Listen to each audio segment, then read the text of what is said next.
What's up, everybody? So this is going to be a bit of a different ramble called Color Scheme Breakdown. What I'm basically going to do is I'm going to pick a faction in 40k and I'm going to talk entirely too long about its color scheme. I'm going to give you a rundown of the color scheme, like if it's changed over time, over the editions, for example. And then from there, I'll give you my thoughts on the color scheme, what it is and my thoughts on it. And then I'll talk a little bit about maybe some ways you can try and achieve something similar, because some of these color schemes that are out there can be a bit of a wondering of how exactly would I get a start on trying to replicate that, to your best ability. Because things, especially printed on paper in artwork style from like Forge and the like, as it would then translate over to the miniatures, is vastly different. You're just not going to necessarily achieve that look perfectly for some of these colors. So with that said, let's ramble on too long about one color scheme in particular. In this case, I'm going to start things off for this video talking about the Firehawks Space Marine chapter. A chapter that I really like their retcon color scheme a lot, which means they had an original color scheme that was different. You could say Rogue Trader era, really early stuff, really all the way up until the Badav Warbook came out from Forge World. The Firehawks color scheme was yellow, a bright yellow, kind of like the Imperial Fist yellow we know, with red helmet striping, red fire motifs going on at the bottom of the shoulder pads and at the bottom of their leg armor. That is their armor color. That is their color scheme, and it has been for many a year. Not bad. It works, but not something that was too, wow effect for me anyway. And their symbol was a mushroom cloud, which I found hilarious because very, very different from standard symbology stuff for Space Marines.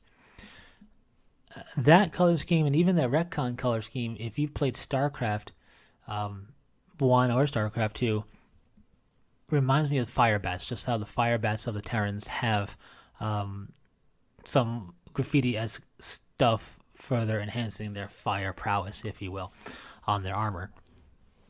And that's the effect that I feel from both armor color variations for the Firehawks.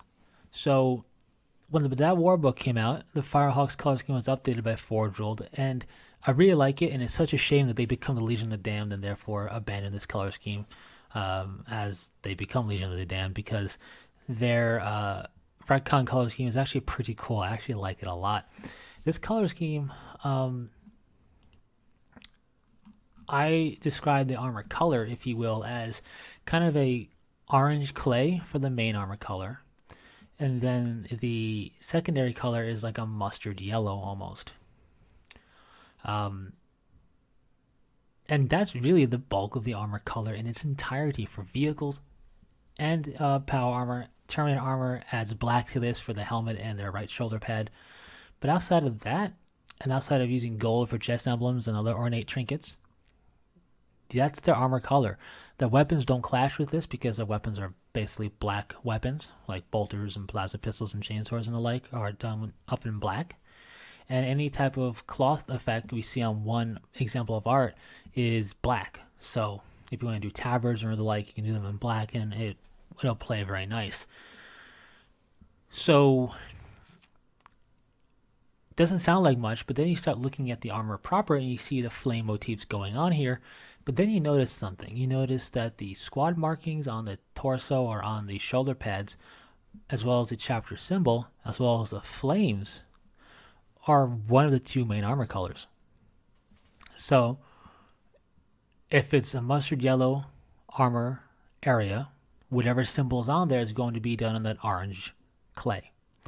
If the armor area is the orange clay initially, any stripes, markings, what have you, are going to be done in the mustard yellow. This applies to the chapter symbol, this applies to squad markings, this applies to the flames. The only place that you don't see this is on their knee pads for like squad numbers, and even in some cases squad designations are done in white on the knee pads, which is pretty standard for a Space Marine, so it doesn't really throw you off at all. And because of the fact that these two main armor colors are used for everything on the armor pretty much, is why I think it works. It's all very uniform without being done uniformly. If the chapter symbol was a different color and the squad markings were not done in one of the two base colors either, and if the flames were their own color, any combination thereof of that would make this armor color pretty gaudy, would make it stand out even more radically than it already does, having a non-uniform approach to its look on the armor, and would probably fall out of favor for myself personally. Now, some of you may hate this armor, and that's fine, this armor color, but for me, I only can give you my thoughts on it. I really do feel that because we're using this orange clay and this mustard yellow type of color for basically everything outside of a couple of knee pad markings and ornate metallic stuff, it ties it all together. It doesn't jump out at you crazily. It doesn't feel garish in that regard or anything. It feels like it belongs almost. Like, yes, this makes sense. And as a result, I really do like that effect. Terminators follow the same thing, although their helmet is black and their right shoulder pad is black. So on black, you would have the mustard yellow effects going on. That's what the chapter symbol is on that black shoulder pad. But vehicles follow the same thing. Vehicles have, the fire effect going on there, typically in the mustard yellow because the vehicle main armor color is that orange clay. So it all follows that formula, and because of that, even though Space Marine Power Armor isn't uniformly painted, some of them have it on their legs, some of them have it on their torso, the flames, some of them have it on their shoulder pad insets, some even have it on their helmets, which I would not recommend trying to reproduce, who just look weird in miniature form. But the application of the fire accent, if you will, the fire adornment on the armor, isn't uniform. But because it's done in a very uniform manner in terms of the color theory approach to this armor, it works, at least for me. So that's my take on the armor color. I like it. It's different. It's one of the more radical armor color schemes out there. It feels almost like they're graffitiing their armor with these flame motifs, because the salamanders also do a flame motif, but they do it in a much more stylized, real way, if you will. Obviously, it's not realistic fire straight up, but it's stylized along that pattern. So you have the bright yellow transitioning to the reddish orange stuff of the flames. It just feels better that way. It feels more like, yes, they're trying to achieve fire style stuff on their armor for reasons. Whereas the Firehawks, it feels more graffitied on. The Salamanders feel more culturally important with their flame motifs that they do, versus the Firehawks feeling like it's more so done out of personal taste, if that makes any sense at all. But it gets the point across that other Firehawks, there's one of their more well-known quotes is, burn them all, the God Emperor knows his own. So with a quote like that, you definitely know what they're all about. And I do like their combat doctrine. It's a shame they view the Emperor as a God Emperor. I like my Space Marines to not view the Emperor as a God Emperor. I just like that concept. So not a force I would collect because of their background isn't fully in line with what I like, but their color scheme is awesome and fits very well with their namesake and their tactics of shocks, assaults, and all that. So pretty cool color scheme. So how would you achieve this? Because outside of the mustard yellow and the black and the gold, you have, which are pretty easy enough to do, this main armor color of this, like I call it, a clay orange, is actually kind of difficult to wrap your head around. The mustard yellow, you use any like base coating yellow, tends to have a tinge that works very well for this type of yellow, meaning very minimalistic highlighting needed here. So that's nice.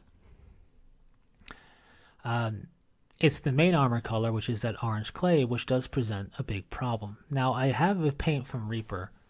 It's called Redstone.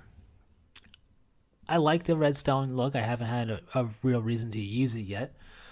I've had it for a while, and it really does a good job, I think, as being the base color to put down over a primer to start this clay orange type of color.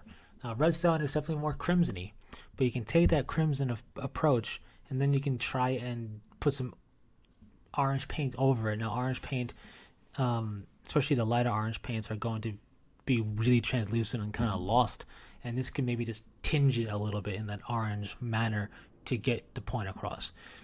I don't think, and I don't know of any painting or any paint lines out there that has something really close to this clay orange at all. So I don't know how close you can get to the art, which is always a tough thing to do because we're looking at colors put on paper, on print. We're not looking at paint that was used. We're looking at color printing on paper here, or on therefore on your monitor as well, not on a model, not painted onto a model. So it doesn't translate necessarily 100% to how you can mix up your paints to get to that perfect, perfect color matching blend. But experiment.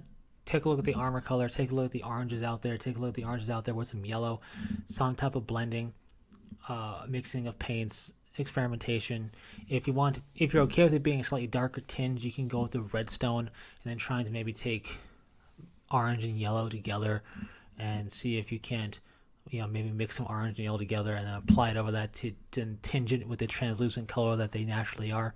It's going to be a bit of a tough one. I don't have a one-to-one answer for you, but if you do know of a really good armor color or paint color to do that clay orange effect, by all means share in the comment section below. Anyways, that's it for the Firehawks color scheme and its color scheme breakdown. I like it. It's not too busy.